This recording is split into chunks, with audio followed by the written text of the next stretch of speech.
ये है तौसा शरीफ की नवाही बस्ती संघी वाला की दर्दनाक तस्वीर, जहां नाला संघड़ के कटाव ने तबाही बर्पा करके रख दी है। दर्जनों मकानात कटाव की जद में आकर मुनहदम हो चुके हैं। मकीनों ने वैस न्यूज से गुफ्तगू करते हुए बताया कि कई रोज गुजर जाने के बावजूद ना तो इंतजामिया ने कोई राब्ता किया, न ही किसी सियासी नुमाइंदे ने यहाँ आना गवारा किया।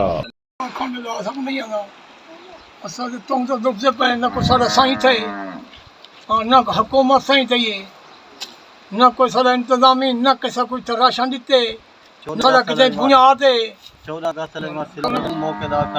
नुकसान थे। हूँ न नुकसान करने खड़ी है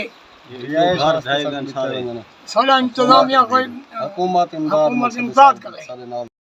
जी बिल्कुल, नाला संघड़ के कटाव के बहस जहां इस बस्ती के मकीन बारिशों के इस मौसम में खुले आसमान तले रातें गुजारने पर मजबूर हैं, वहीं जानवरों के लिए भी चारा नायाब हो चुका है। दर्जनों मकानात मुनहदम हो चुके हैं तो कई मकानात की छतों के सामान इन लोगों ने खुद उतार लिया है ताकि बह ना जाए। ऐसे में यहाँ के मकीनों ने हुकूमत वक्त से मुतालबा किया है कि उनके रिलीफ के लिए फौरी तौर पर इक़दामात किए जाएं।